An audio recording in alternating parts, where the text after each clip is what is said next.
Although it's still early days, I'm not going to write him off and say that I want him sacked or anything like that, because there's been a lot of calls for Gio's head last night, maybe after a few beers on Twitter. But Rangers fans need that, and a scare point for myself is that I don't really see that from Giovanni van Bronckhorst. I had concerns last night that how hard he would go in on the team at half time, after that abysmal performance in the first 45 minutes.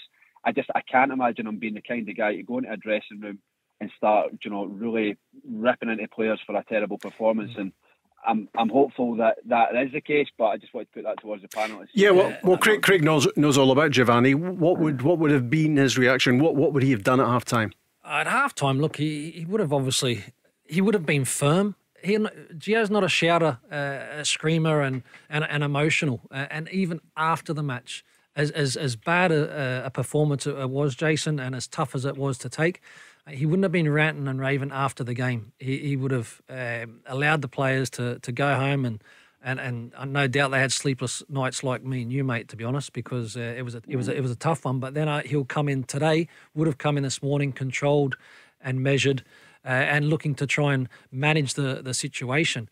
Really interesting point that you make, Jason. I was talking to John offline about Celtic in terms of getting that result. Obviously, it's a great result for them and all that. But even like the players, it's not as if like game's done and they're away up the tunnel. They slowly walk around the four sides of the stadium, and they're showing their appreciation for the support.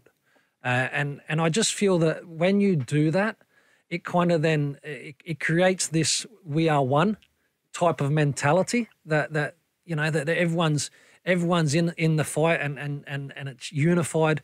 And I feel as if that needs to be done and replicated, and probably that connection at the moment between the fans at Rangers in terms of the team, in terms of the season, the way that it's panned out. I just feel as if at the moment there's a little bit of a disconnect.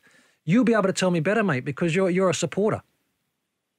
I'd agree with that fully. I would 100% agree with that. Like you said, but when you've got the manager, you've got the players, you've got the fans, the full club, you do get that sense that everyone's in it together and you're charging towards the same kind of goal, which obviously for Rangers and Celtic is ultimately winning the league. With all that's at stake this year, obviously bragging rights comes in there. You've got the Champions League money, and this point in the season is crucial. It's approaching that time of the season, halfway through. Celtic are by far in the driving force right now. I watched the game last night. Obviously, first 45 minutes. Mm-hmm. I was sat there with the beer in my hand, ready to enjoy a game. 10 minutes passed. I was like one hand in the head, second hand, and I couldn't honestly believe what was. Tell Alexa to launch Go Radio or listen on the Go Radio app.